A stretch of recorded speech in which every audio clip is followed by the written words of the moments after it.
Hello বন্ধুরা, আজ কালকে তো ঘর দুয়ার ঝেড়েছি, তো আজকে গুছাগুছি করে নিচ্ছি। আর এই জামা কাপড়গুলো হচ্ছে নিচে থাকে, একবার নিচ থেকে উপরে, উপর থেকে নিচে রাখা হয়। এগুলো হচ্ছে সব নতুন নতুন জামা কাপড় আছে প্যাকেটে। জায়গা ছোট বলে তার জন্য এরকম অসুবিধা হয়। ছোট জায়গা হলে যেটা হয় বন্ধুরা, তোমাদের কাদের কাদের এরকম অসুবিধা হয় অবশ্যই আমাকে জানিও কমেন্টে। ছোট ঘরের মধ্যে জিনিস বেশি হয়ে গেলে যা হয়। তো আগে যখন আমরা বড় ঘরে ভাড়া ছিলাম তখন এরকম অসুবিধা হতো না। তো যেহেতু পয়সার কারণে এখন আমরা ছোট ঘরে ভাড়া থাকি, একটু ছোট রুম দেখে, তো সেই কারণে একটু আমাদের অসুবিধা হয়ে যায়। তো যাই হোক, তার মধ্যে অ্যাডজাস্ট হয়ে যায় ঠিকঠাকভাবে, ঠিক গুছিয়ে গাছিয়ে মানিয়ে নিয়ে চলতে পারলেই হয়। বলে না, মেয়েরা পারলে অনেক কিছুই করতে পারে, সেটাই চেষ্টা করি। মাদের দেখে যেটা শিখেছি যে অল্প জায়গার মধ্যেই নিজেদেরকে মানিয়ে নিতে হয়। তো যাই হোক, চলো, বিছনা টিছনা সব পরিষ্কার হয়ে গেছে। যেহেতু কাল ঘর ঝাড়াঝাড়ি করেছিলাম, তার প্রচুর কাঁচা বেরিয়েছে, সেই অর্ধেক কেচেছি, আবার অর্ধেক পরে কাচবো। তার আগে রান্নাবান্না করবো। রান্না করার আগে কর্তামশাই বাজার গেছে, আসুক, দেখি বাজার নিয়ে আসুক। তার আগে কাজ করব হচ্ছে এই যে আমাকে এইগুলো গুছিয়ে আমাকে শোকেসটা ভালো করে গুছাতে হবে, এগুলো পরিষ্কার টরিষ্কার করে। আর এত গরম পড়েছে কি বলবো বন্ধুরা, প্রচণ্ড গরম পড়েছে। গরমটা কিছুদের নেওয়াই যাচ্ছে না। আবার মনে হচ্ছে বৃষ্টি নামাবে, সেই কারণে আমি এই ফাঁকা পেয়ে ঘরটা ঝেড়ে নিয়েছিলাম যে কখন আবার বৃষ্টি নামিয়ে দেবে। তো যাই হোক, বিছনা টিছনা পরিষ্কার হয়ে গেছে। এবার চলো, আমি এবার একটা জিনিস করব, সেটা হচ্ছে শোকেসটাকে একটু গুছাবো। এই দেখো, শোকেসটা এলোমেলো হয়ে রয়েছে। শোকেসটায় রোজকার জামা কাপড় থাকে, এলোমেলো হয়ে রয়েছে। শোকেসটাকে একটু গুছিয়ে নিই।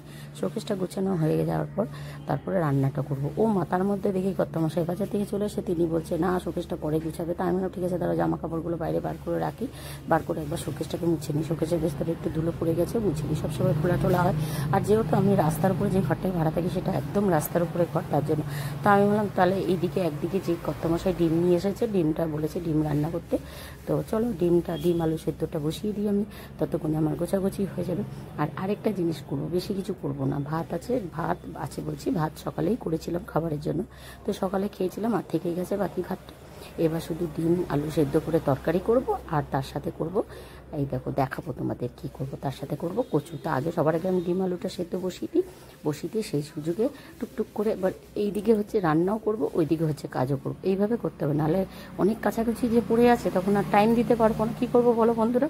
আর তোমাদের তো এত গল্পের মাঝে আমি কিছুতেই জিজ্ঞেস করলাম না, ভুলেই গেছি যে বন্ধুরা তোমরা সবাই কেমন আছো? আশা করছি সবাই খুব ভালো আছো, সুস্থ আছো। আমিও খুব ভালো আছি। আমার ব্লগে, মানে তনয়া মল্লিকের ব্লগে তোমাদের সবাইকে স্বাগত আর অনেক অনেক ভালোবাসা জানাই।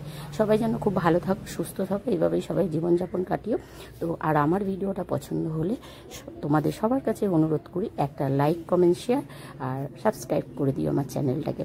তোমাদের সাপোর্ট আমার খুব প্রয়োজন। তোমাদের কাছে সাপোর্টটা আমি সবসময় চেয়ে নিই। তোমরা পাশে থাকলে আরও এগিয়ে যাব, সেটা টুকটুক করে চেষ্টা করছি। যদি কিছু ভুলভ্রান্তি থাকে বন্ধুরা, তোমরা আমাকে বলো যে দিদিভাই এইভাবে ঠিক করবে, এইভাবে। জানি না কীভাবে ভিডিও করতে হয়, আমি ভিডিওর সম্বন্ধে কোনো আমার আইডিয়া নেই। সত্যি কথা বলতে এত বছর তো আমার হাতে ফোন ছিল না, কিন্তু ফোন আসার পরেই আমার মনে হলো ঘরে বসে কি করব। আমি যেহেতু ঘরের বাইরে কিছু করতে যেতে পারি না, তাই ঘরে বসে কিছু করতে হবে, সেই কারণে আমি একটু ভিডিও বানানোর চেষ্টা করি। দেখা যাক, ভগবান যদি আমার সহায় থাকে, কিছু যদি ইনকাম করা যায়। জানি না জীবনে করতে পারবো কি না, তবে হাল ছাড়লে হবে না, যেহেতু শুরু করে ফেলেছি তাই করতে হবে। হাল ছাড়লে তো কত লোকের কথা শুনবে বাবারে। এমনি ভিডিও শুরু করেছি বলে তাই কত লোকে আমাকে কত টোন কাটতো। কিন্তু আমরা সোশ্যাল মিডিয়াতে যারা থাকি আমরা জানি আমাদের কান নাক কাটা এইভাবে থাকতে হবে। যে যা বলছে বলুক, এক কান দিয়ে ঢুকিয়ে এক কান দিয়ে বার করে দিতে হবে। তার প্রতিবাদ করা চলবে না, করলে হবে না। কারণ আমরা তো যত লোকের কথা আমাদের নিয়ে সমালোচনা করবে যত লোকে, তত আমরা এগোবো। কেন হতেই পারে কারো ভালোটা কারো সহ্য হয় না, তো সেরকম। তো যাই হোক বন্ধুরা, তোমাদের কাছে আশা রাখছি তোমরা আমাকে একটু হেল্প করবে, একটু এগিয়ে যাওয়ার জন্য সহযোগিতা করবে। আমার ভিডিওগুলো যদি পছন্দ হয় তো অবশ্যই লাইক, কমেন্ট, শেয়ার করবে। আর পছন্দ না হলে কি বলবো, তবুও হেল্প চাইবো যে তবুও লাইক, কমেন্ট, শেয়ার করবে। আর একটু সাবস্ক্রাইব তো অবশ্যই করো আমার চ্যানেলটাকে।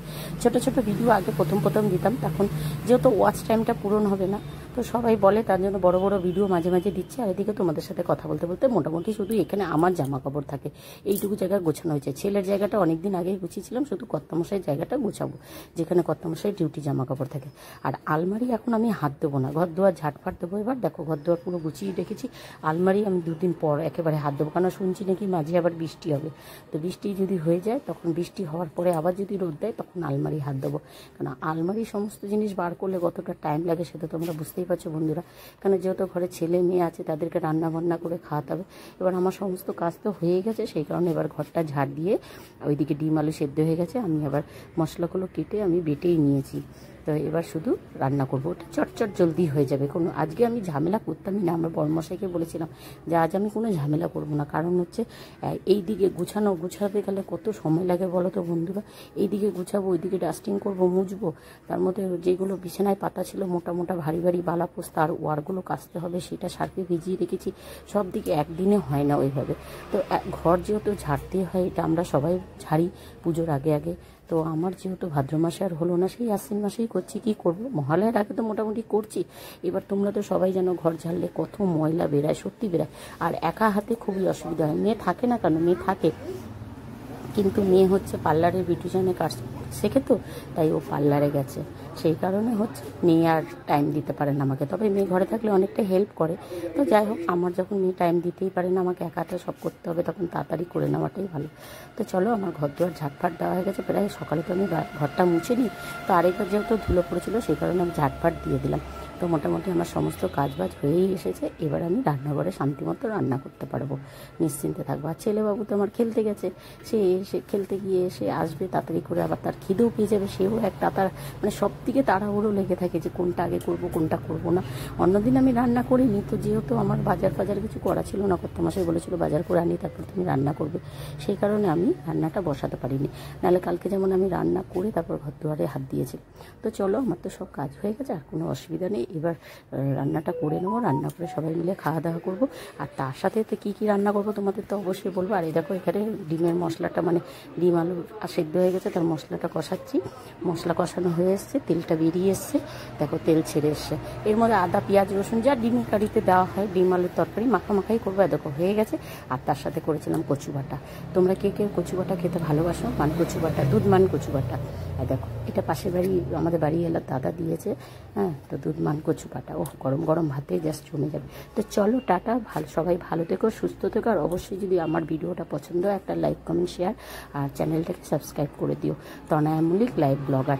তো চলো, টাটা, সবাই শান্তিতে থেকো, ভালোভাবে থেকো। এই মানে কি বলবো বলো তো বন্ধুরা, বেশি বলার কিছু নেই। জানি আমাদের সবার মনের মধ্যে একটা ক্ষোভ রয়ে গেছে, একটা রাগ অভিমান রয়ে গেছে, তার মধ্যেও আমাদের ভালো থাকতে হচ্ছে। চলো।